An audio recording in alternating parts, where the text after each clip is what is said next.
স্কুলের মধ্যে সব বিষাক্ত সাপেদের ঘর, আতঙ্কে স্কুল ছাড়া ছাত্রছাত্রী।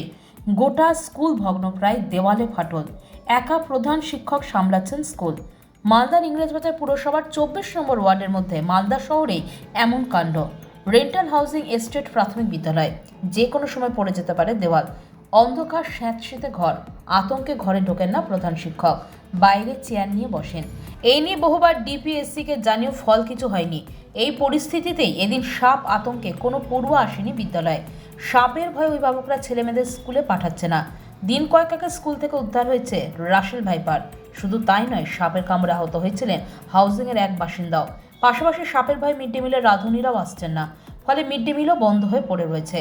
খুব বাজে অবস্থায় স্কুলের পরিকাঠামো, পুরো সামনের দিক পেছন দিক চারি সাইড করে ভেতরে সাপের বাসা হয়ে আছে। আর আমি বাচ্চাদেরকে এই যে গর্ত থেকে সাপ বেরিয়ে এসে কামড়ে না নেই এই ভয়ে ফ্রন্টে এই জায়গাটাতে থাকি, কিন্তু বৃষ্টির সময় হলে পরে মানে ভীষণ আতঙ্কিত আছি। পুরো চালের উপর মানে কিছুদিন আগে একটা বিশাল বড় চন্দ্রগড়া বন দপ্তরকে দিয়ে পাঠানো হয়েছে। আর আমার বাচ্চাগুলো যে বাথরুমে যাবে সেইখানে বিশাল বড় বড় গর্ত আছে। স্কুল কর্তৃপক্ষ থেকে শুরু করে বিভিন্ন ডিএম, মালদা ডিস্ট্রিক্টের বিভিন্ন অথরাইজ পার্সনকে স্কুলে জানানো হয়েছে, কিন্তু ফুল রেজাল্ট এখন পর্যন্ত কিছু পাইনি। মিউনিসিপ্যালিটিতে জানানো হয়েছে, মিউনিসিপ্যালিটি থেকে বলা হয়েছিল যে 20x20 একটা জায়গা দিলে আমরা একটা ছেলে মেয়েদের মানে একটা দুটো সেপারেট পায়খানা বাথরুম করে দিব।